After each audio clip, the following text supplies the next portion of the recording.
قائد نواز شریف، مریم نواز اور captain retired Safdar کے خلاف اپیلوں کی جلد سماعت کے لیے نیب نے اسلام آباد ہائی کورٹ سے رجوع کر لیا ہے۔ رجسٹرار آفس نے متفرق درخواست 6 اپریل کو سماعت کے لیے مقرر کی ہے۔ اسی حوالے سے بات کریں گے، ڈان نیوز کے نمائندے طاہر نصیر ساتھ موجود ہیں۔ طاہر، کیا موقف اپنایا گیا ہے نیب کی طرف سے؟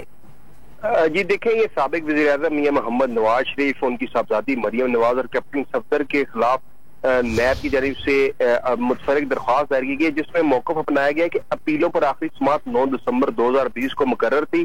کاز لسٹ منسوخ ہونے کی وجہ سے سماعت نہیں ہو سکتی۔ نیب نے اپنی درخواست میں یہ بھی موقف اپنایا کہ دسمبر 2020 کے بعد اپیلوں پر سماعت کے لیے کوئی تاریخ مقرر نہیں کی جا سکی۔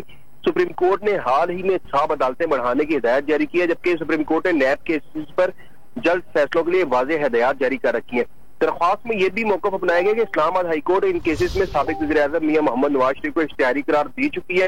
نواز شریف جان بوجھ کر عدالت کے سامنے پیش نہیں ہو رہے، اور درخواست میں یہ بھی کہا گیا ہے کہ عدالتی استفسار پر کیسز کو آگے بڑھانے کے لیے جواب تیار کیا ہے، جو عدالت میں جمع کرانے کے لیے تیار ہے۔